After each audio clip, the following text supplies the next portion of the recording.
Well, we're live, and while I'm waiting for Dave Stuckey to jump on here, I want to tell you a few things because this has been such a wonderful week. And the first thing is, I talked to Doug Urban today, and he's planning to have the first cartoon for the musical map of Missouri tomorrow. And so can't wait to show you that. That's going to be so fun. And also, I watched a wonderful documentary about Johnny Cash last night called The Gift. And if you are a Johnny Cash fan and you've not seen that wonderful movie, you need to go to YouTube and actually just type in YouTube Johnny Cash, and it's available there for free. And so get there and see it because it's really worth seeing. I've got to tell you that tomorrow I have an interview with Carlene Carter. Who is better than Carlene Carter? I love her. I've loved her since the beginning of all the things she's done. She's got so much history between her and her aunts and her mother and her father and her stepfather. It's just like everyone, and it all comes together. It's so fun to talk about her and the things that we're doing. And so I really want to get on here and talk to Dave because I'm just so excited about all the things that are going on with the musical map. Tomorrow, I'm having a conversation with Dave Wyckoff about the Slewfoot stuff.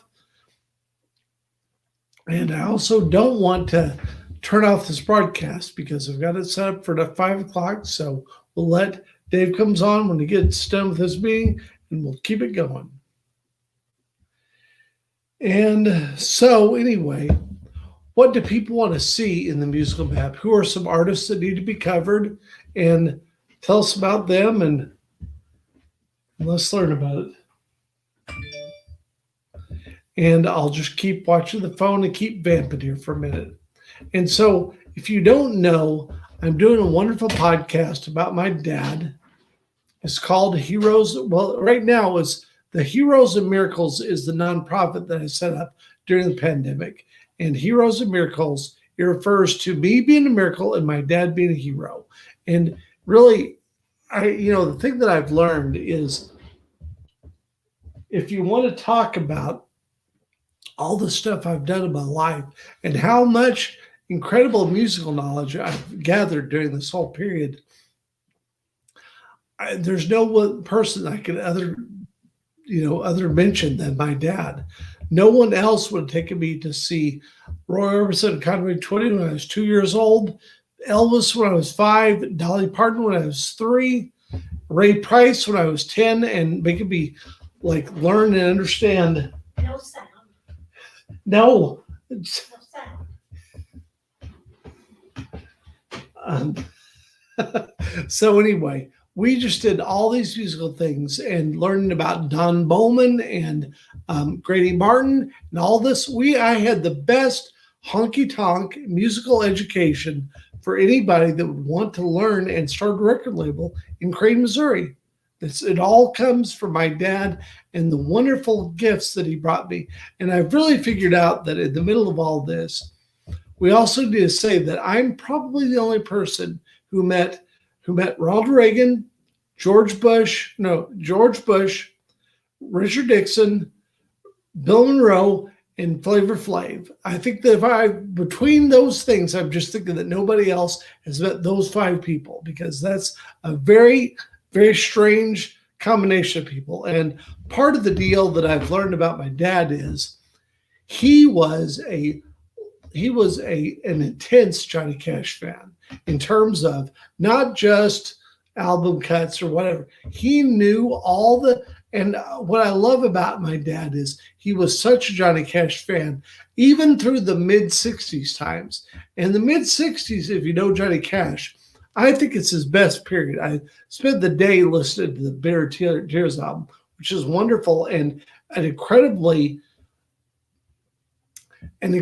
controversial album to be issued in 1964 when the world was going crazy and learning about how much mistreatment there was of the Native Americans and everything else. Not coming through.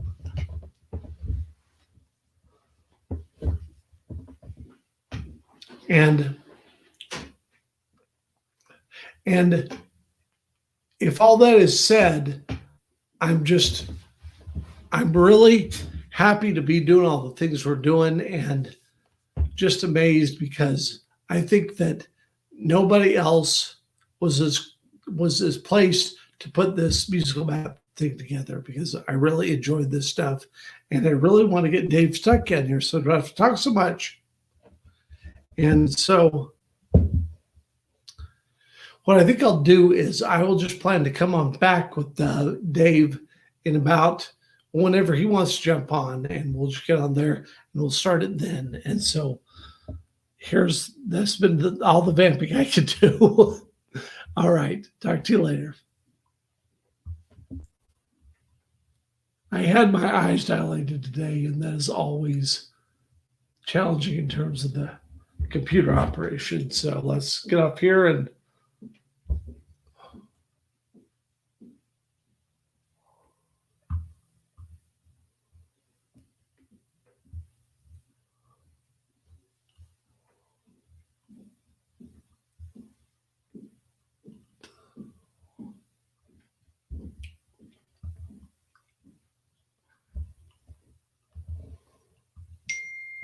let's see. I just got a text.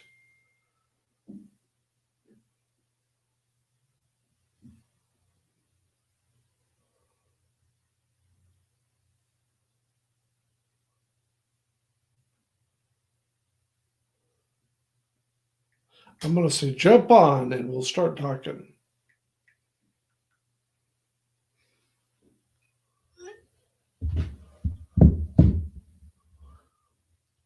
And in just a second, I will invite our friend Dave Stuckey to the show. We're going to talk about a lot of things that he knows about, that I know about. We'll get him hooked up on this and make it more interesting to have him on the show.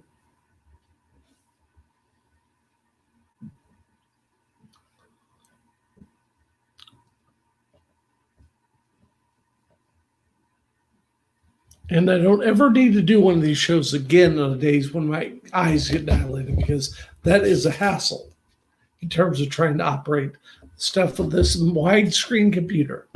It's not anything other than it's all so wonderful. And I got to tell you, the stuff that Dave's going to talk about, oh, there he is.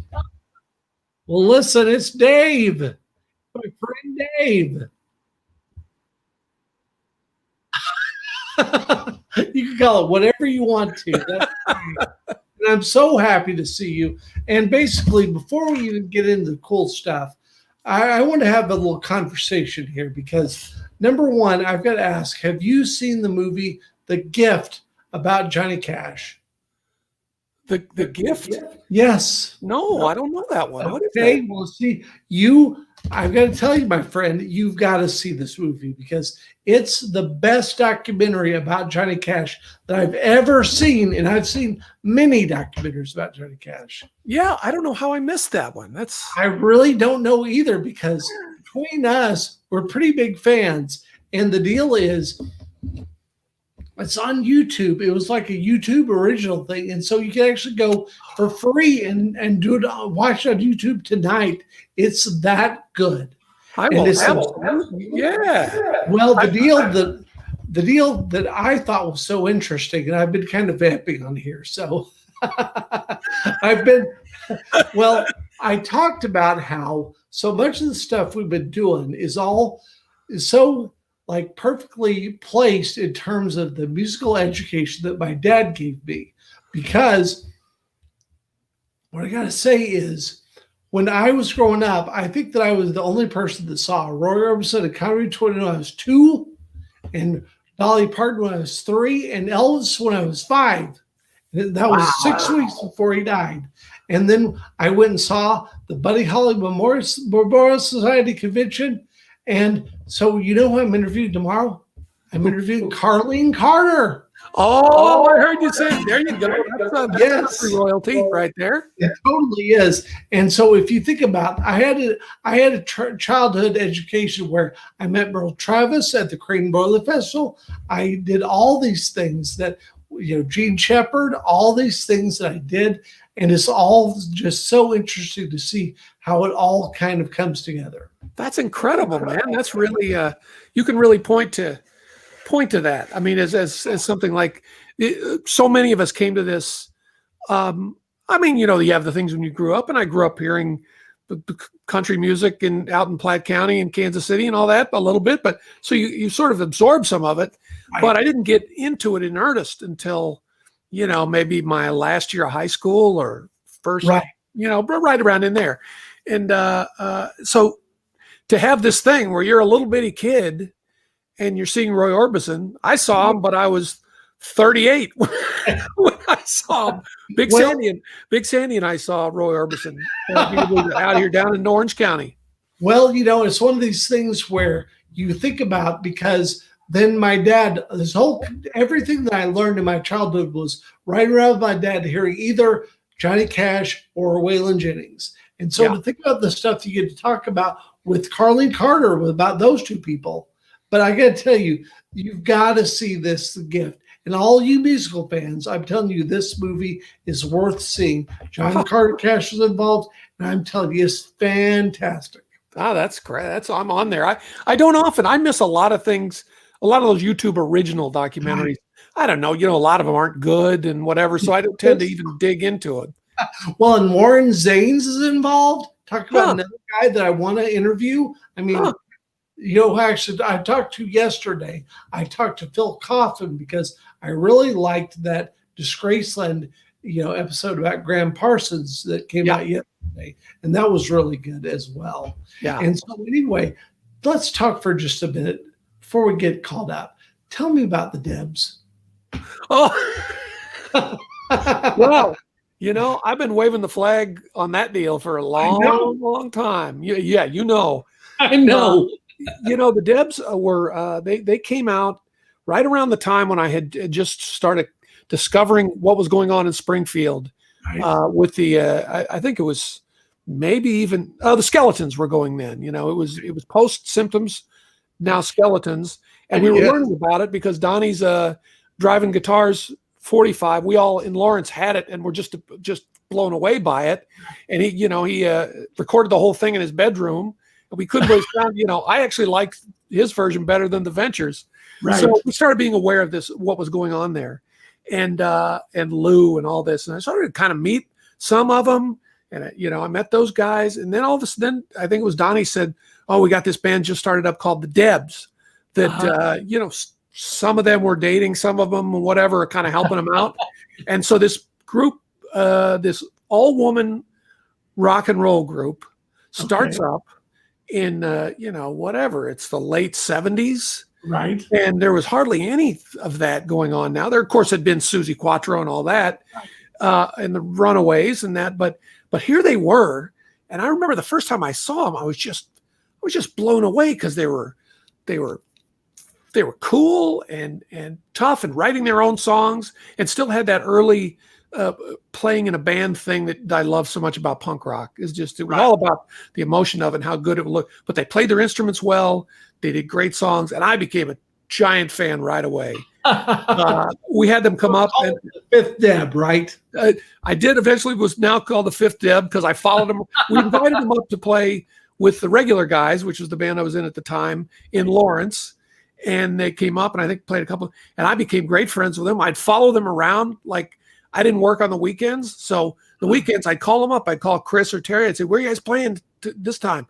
And they say, "Oh, we're playing Oklahoma City," or whatever. Then I just go to Oklahoma City and schlep gear for them or run the sound or whatever. Okay. And it was a great, great time. I spent my 21st birthday with them in Columbia at the Blue Note.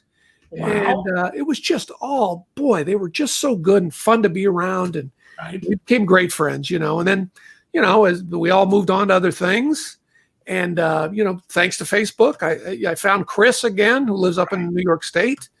And so we kind of got, back in touch a little bit, although I haven't talked to Peggy, the drummer. She still lives in Springfield, I think. And of course, dear Katie Kaufman passed away a couple of years ago. she was so sweet. Right. And so much fun to be around. Anyway, I've been waving the flag for the Debs, and I was disappointed, I have to say, and I told you this, a little disappointed to see that they weren't included in that Springfield documentary. I mean, which had so much great stuff in it with Lou and all that. But boy, to me, the Debs was like the biggest thing to come out of there since the Skeletons, really, because they were way ahead of their time and very, very cool. Right. And so that's what's fun, because you sent me actual Deb demos. I know. Yeah, they did do a set of demos, and I have a 10th generation copy that I somehow got at the time. And we started talking about them, and you said, I want to hear what you got. And I had a couple of live gigs and some demos and stuff still around, pictures with them. They used to let me get up and sing a song, every time. They let me sing a couple Eddie Cochran songs. And oh my gosh, what a great time. Really good. I mean, that's the thing. They're really good musicians, and it's really good rock and roll. I love it. Really good. And they even had a couple of originals. They did. They picked good covers. Right. It was quite a time. That brought all the music scene and made it all so wonderful. That's the thing. They were drinking from the same water, pretty clear. Yeah, absolutely. Yeah. And we all knew that and felt that. And there was certain groups that we knew were in our wheelhouse, and we just instantly got along with them all. I remember hanging around with the Morells at one point. They were in Lawrence for a gig, and they had with them a friend of theirs named Ben Vaughn. Okay. And, they were the first ones to turn me on to Ben Vaughn, who I don't think had recorded too much, but they were covering his songs then, like I'm Sorry, But So Is Brenda Lee, and I'm Growing a Beard. And I met him, and he was just as cool. He was just as cool as Lou or Bonnie or any of them. And we all thought the same things. I had the best conversation with Ben the other night, and what was so cool is my podcast with Rich Neeson made Ben pick up the phone and talk to Rich. And how cool is that? That's great. That's great, because it does seem like a lifetime ago. In some ways, it seems like yesterday. In other ways, it seems like that was another life that we were all living, I think. And when you stop and start counting the years, forget about it. Oh my God. Well, and I got to tell you, the other thing is that when I talked to Doug Erb today, he told me that we're going to see the first artwork tomorrow on the musical map.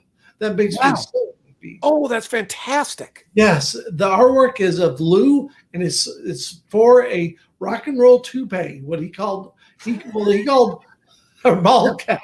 Cowboy hats or ball caps. Absolutely. Yeah. I remember that. I absolutely remember that. So we got all the things that Doug Erb's going to be in here, all the stuff we're doing. I just love it. And I'm hoping to release some demos from the Debs and other things under the Slewfoot and some of the other stuff we're doing. My old record label, where it's all coming back together. I heard. That's great. You know what I was thinking about Lou when I was thinking about those certain things, and that reminds me when you talk about the rock and roll wig, is Lou was like a wise guy Will Rogers. Yes, he was. I mean, that's as best as I can explain him, because he was sharp, witty, and had that little nice bit of cynicism that flavored it, Right. And so now let's go ahead and do the 5 at 5. Okay. Whatever time it is, let's do it. So how does this work? So we just go on. I just play some bunch of tunes. I'm going to go ahead and do it, and I'm going to remove myself from the podcast. Oh, I did have my. I'm just this. Okay, he's gone. I'm going to miss you. I'm going to miss you, Dale. All right. We're going to do some tunes, focus a little bit on original material that I've written over the years for the Dave and Deke combo and the Hot House Gang, my current project, and the Western Swing, Dave Stuckey and the Rhythm Gang, which was a Western Swing project I did many, many moons ago in Austin. And so I think number one, when I take a little drink of soda pop, I get rid of that frog. All right, here's one from the Hot House Gang. I'm just going to break in singing. What if you see my baby walking with another guy and she's talking? Tell her c'est la vie for she and me. Pardon my French, we're through. You spread around affection everywhere but in my direction. So au revoir, go tell your ma Pardon my French, we're through. Well, we verbalized in romance. Yeah, we spoke the language of love. But as long as we were up on Lover's Leap, well, I thought I'd give you a shove. It was all hearts and flowers till you gave me April showers. My Billy Doos farewell to you. Pardon my French, we're through. Da da da da, la dee da da, la da da da. Ba ba da da da da da da da da. We verbalized in romance. Yes, we spoke the language of love. But as long as we were up on Lover's Leap, I thought I'd give you a shove. Yes, it was all hearts and flowers till you gave me April showers. Oh, it's all a mirage, so bon voyage. Pardon my French, we're through. And now I need this. Well, let's do it like this. A dictionary can't find the words to get me out of this jam. But in case my message wasn't clear, what's a 5-letter word for scram? Well, you said it was never ending, but now a telegram I'm sending. My Billy Doos farewell to you. Pardon my French, we're through. Evaporate, take leave, drift, vamoose. Baby, this is a do in any language. Pardon my French, we're through. All right. Pardon my French. I often ask people if they still know that expression. And I think more people do than I think they do. You remember people used to swear and they'd say, pardon my French. Anyway, that's not a good idea. I was trying to write a song like Fats Waller might write. You know. Now's a song from the bygone days of the Dave and Deke combo. We were around for about 4 years, I think, something like that, and played a lot of gigs and played in Europe and this and that, and had put out a couple of records and had some good fun. And we tried to write our own original material. And here's one of them. Now listen here. When we're out honky-tonkin' and I see you across the room, your eyes light up and I start thinking about a little kiss under the moon. But then you walked over and kept on walking. I was strictly in a sweat. But it wasn't me you were looking for, was the hillbilly on my left. Well, it makes no difference what I say or anything that I do. Can't you see I'm trying to carry on with you?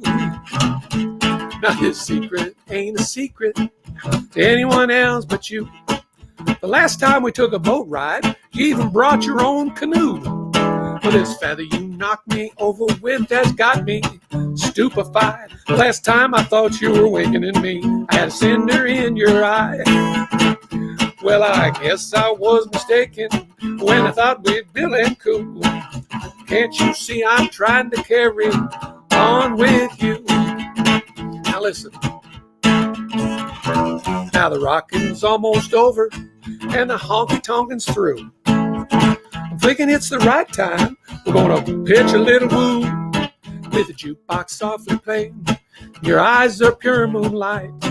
Well, you slap me on the back and holler, I'll see you tomorrow night. Well, now, maybe it'd help if I took a breath, turned a shade of blue.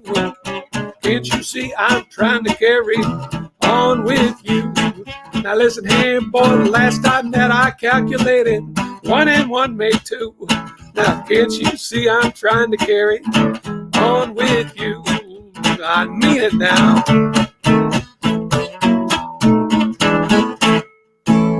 Did you know I was talking to you? Maybe not. Oh, this is like a little concert. I see how this goes, 5 at 5. Luckily, I have the material to carry on. Not to carry on, but to carry on. Now, friends, let's take a tune from the great fun project I got to do with a bunch of very good friends from the Hot Club of Cowtown and the Horton Brothers and some of Dave Alvin's band. Very good friends down in Austin, Texas. High Noon. Anyway, a bunch of musicians from that era. helped me out with the record, myself and Jeremy Wakefield, who came along with me to play steel. We recorded it at Billy Horton's studio, the Horton Brothers, and it was all Western swing, man. We had 2 fiddles, we had 2 guitars, piano, bass and drums, and me. And it became a record I'm very proud of. That is when I can remember 20 years ago when we recorded it. Let's try to do one of those originals from then, shall we? About like here. This song is regarding the original etymology of the word boogie. All right.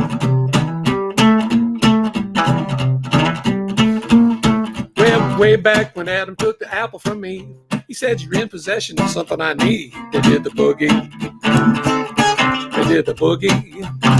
Dot, dot, you let old Mother Nature throw it in gear. They did the boogie. Well, now Caesar said, "Neighbors, lend me an ear." Mrs. Caesar said, "I got a better idea." They did the boogie. They did the boogie. La, da, da.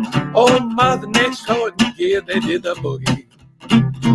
Now you can give it a look in any history book, starting with the age of man. You take a he and a she, a bird and a bee.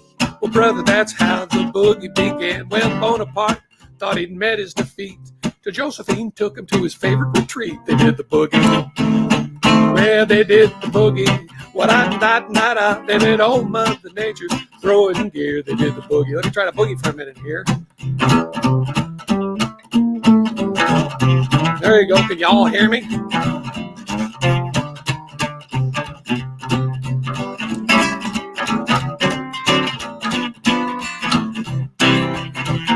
Well, you don't need a professor to tell you that, yes, sir, this has a familiar ring. It was all foretold in the days of old, that it all comes down to just one thing. When Mark Antony said he would walk a mile if Cleo would invade him on the banks of the Nile. They did the boogie. They did the boogie. Da, da, da. They did old Mother Nature throw it in gear. They did the boogie. Oh, they did old Mother Nature throw it in gear. They did the boogie. You know what I mean? All right. I'm imagining a smattering of applause now. Smatter. Nothing's the matter. All right. That was tune number 3 of 5. If you're keeping score right now. Now, if you'll allow me to get a little bit serious.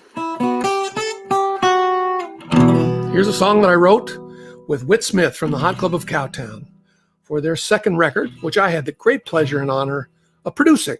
We wrote a song together. And it's in a minor key, so you know I mean business.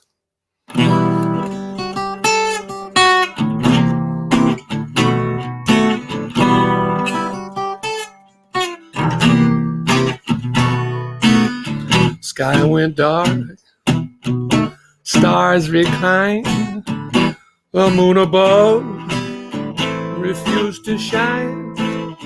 A light went out in this heart of mine when I lost you.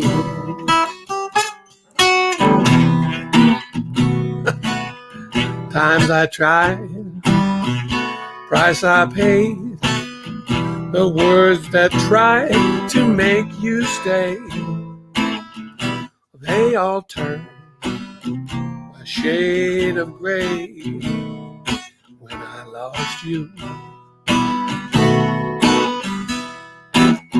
Now take me back somehow. Remind me of my heart aloud. I can't recall just what went wrong. I can't remember when you weren't gone. Cold winds blow my thoughts around. The falling leaves don't make a sound. Well, I've lost the meaning I thought I'd found when I lost you.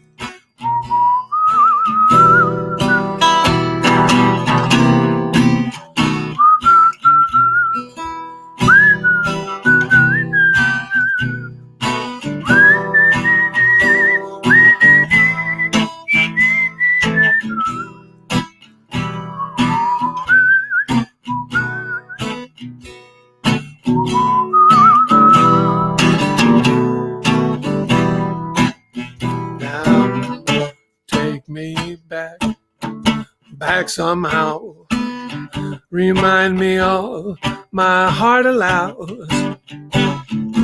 I can't recall just what went wrong. Can't remember when you weren't gone. The cold winds blow my thoughts around. The falling leaves don't make a sound.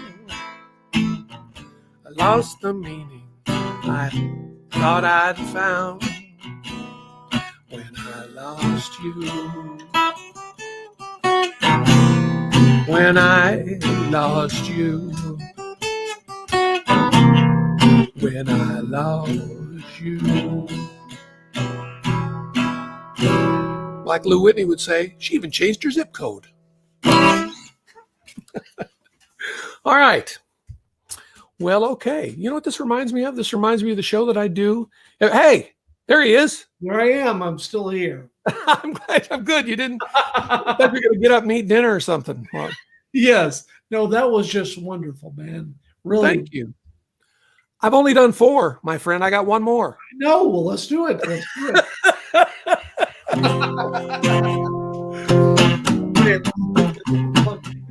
Back to full Dave here. Go ahead. All right. Here's a tune. I didn't write it, but it was written in 1923. That means it's public domain.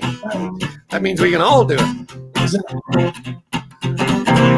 You're nobody's sweetheart now. They don't baby you somehow. With your fancy clothes, the silken gown, you'd be out of place in your own hometown. But the courts too, when you walk down, baby, down the avenue, well, they just can't believe it's you. With your painted lips, your painted eyes, well, wearing a bird of paradise. That's a flower. It all seems wrong somehow. That you're nobody's sweetheart now.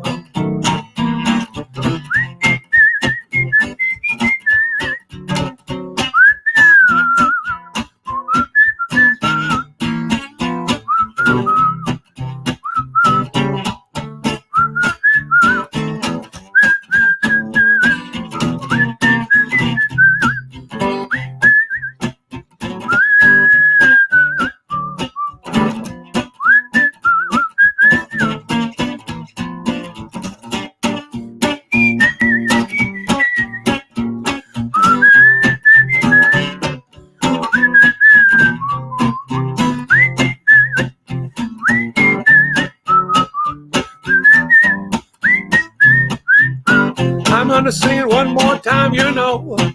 Nobody's sweetheart now. Da, da, da, da, da. They don't, baby, you somehow. With your fancy clothes, silken gown, well, you'd be out of place in your own hometown. When you walk down, baby, down the avenue, well, they just can't believe that it's you. I can't believe it either. With your painted lips, your painted eyes, wearing a bird of paradise right up on your head. It all seems wrong somehow that you're nobody's sweetheart. I mean, nobody's baby. You're nobody's sweetheart now.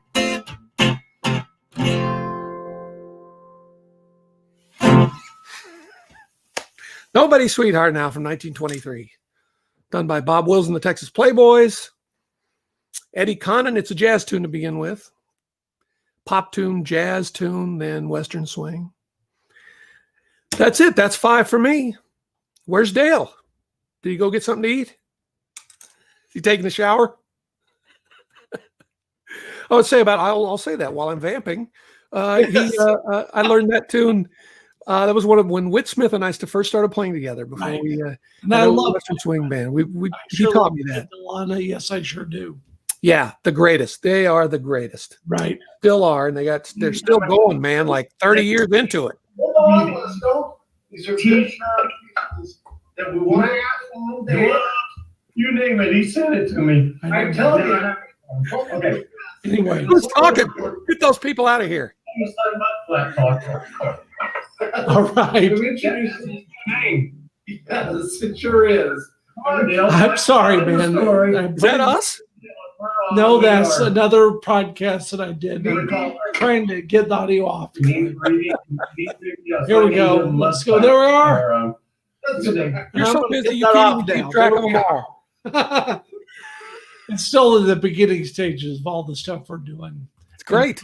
But I tell you, man, the Debs and the Lou Whitney stuff, it's all coming together just like I knew it would. It's coming together so beautifully. That's amazing. That's amazing. And when we first started talking, I didn't know that you were Slewfoot Records. I was the person that started it. And that's the whole reason why I think that so much of this stuff is so cool, because I've got this amazing catalog that has not been on digital, and we're putting on there. I'm talking to Dave Wyckoff tomorrow about going ahead and put that deal together. It's great, man. That is really great. Yes, because, Hot Club at Cowtown used to come down here and play in Crane. So all the stuff, again, it's all these people coming together, and that's what's wonderful. It's great. It is all one big family, even if they're not from Missouri. Exactly. But again, we're just having so much fun. And again, Ben Vaughn, it was so nice to talk to him. Talked to Sid Shaw the other day. Bill Coffin. Really? Yes. I mean, it's just all the people we know. It's wonderful. Yeah, it's great. It's great. And I want to commission you, because once we get this musical map thing up, we're going to start asking for journalists to be able to kind of come up with little documentary projects. And clearly, I think you need to think about a Debs documentary. Speaking as the fifth Deb, I would love that. I think that's wonderful. The video stuff, and that's just a good thought. What would I do? Because I need David Cantwell to write about Slewfoot, because that's one of those other funny stories where David Cantwell came down to Crane to this concert that I put on with Mike Ireland and Holler at the Broiler Festival in Crane. Uh-huh. And so he came down. He became a huge Domino Kings fan, and he wrote a really glowing review of the first album that we released. And I'm just like, all this is in the same, and the Domino Kings backed up Hank Thompson at the Broiler Festival next year. I mean, just all these things all come together. Well, Dave Cantwell, man, that's big time. He's big time, man. Exactly, I know, but that's the funny thing. I was just talking to this guy, and he started asking me questions because the Domino Kings opened up for Mike Ireland Holler, which was just amazing double bill for anywhere. I mean, that was really good stuff. And I started telling him this stuff is coming out. We're going to release it. We're going to do it. And he became a fan, and he was in my hometown. What else can you know about that? How random is that? Because it's random, man. That his wife is from like, or at least his wife's parents or something are from really close. And, so it's just so funny how this all stuff comes back together, because I'm sitting there, and then Dave Cantwell comes over, and I mean, he's a big deal. And one of the other really funny things to talk about this is that another really cool thing about interviewing Maybell or talking to Carlene tomorrow is that I wrote for this wonderful country zine called Maybell, which was a total thing. It was done. It's wonderfully done, wonderful artwork, and it's done by some people in California. And basically, I ended up going through a bookstore in San Francisco in 1994, and I picked up this wonderful zine, which just spoke to me. It's called Maybell. My gosh. And so I became friends with those people. I stayed in contact with the 4 wonderful episodes of that wonderful zine, and then talking about all the stuff that she is, and Aretha, our wonderful fearless leader, who's just a great, like always, she's just such a, she's so awesome, because Aretha's also so cool because her dad was Paul Sills that started Second City, and her grandmother was Viola Spola that basically started at the improv theater movement in America. Wow. Yes. Crazy. Exactly. And so it's so funny. We became good friends. We're still the best friends, even though we've only met in person 2 times over 25 years. We're just great friends and whatever. But she was such a big fan of Maybelle needing to be like lionized as the first guitar hero because that's really what she was. Sure. Mother Maybelle. Absolutely. Yes, and then Helen and Carlene and Anita. I mean, it's just going to be so fun to talk to, Carlene tomorrow. All the things. I think that what you're saying is all roads lead to Dale Wiley. No,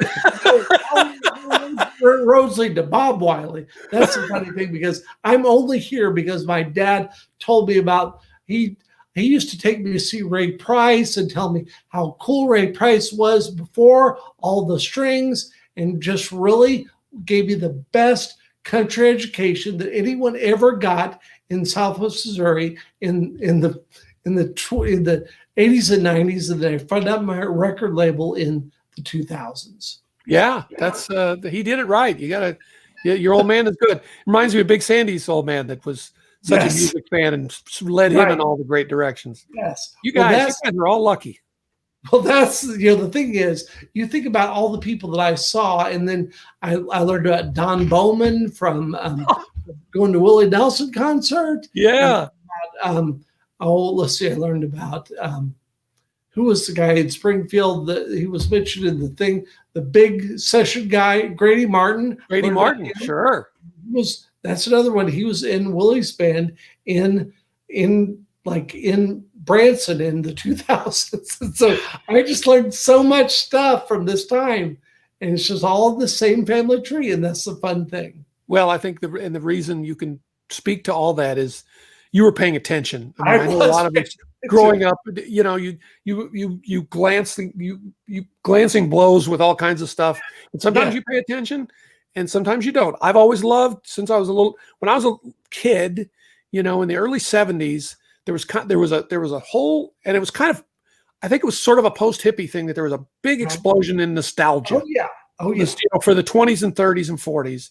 Right. And I remember going to see Laurel and Hardy movies, a package of them at the Midland downtown in Kansas City, and all that books and whatever magazine reprints. And I think that's what set me down this road. I used to check out old time radio shows at the library; they were on cassette, and that's what sent me down this road of that's the stuff that really interests me, whether it's architecture or music or personalities or whatever. I just love that. I just love old stuff. I just love it. And that's the fun thing, because my deal was that Dad was so cool that he could still allow me to go see Tina Turner and Mr. Mister. And he told my mom, he said, Dale can go to these as long as I don't have to go anymore. He didn't want to go to those concerts. And, exactly.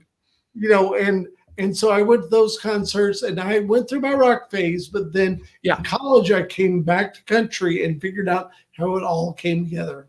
Yeah, that's right. I have to say, I also want to say, Don, I know I talked too much about the Morels and all that, but Donnie Thompson, he was a big influence to me. He used to send me, I've still got them all. He used to send me these cassettes just filled with stuff that I'd never heard of. Surf, rockabilly. I mean, when they're covering You're the One That Done It in the 80s, when nobody this side of England knew what that even was. Yes. They were always tuned in, and he kind of taught me that, just keep digging because it's all out there, Yes.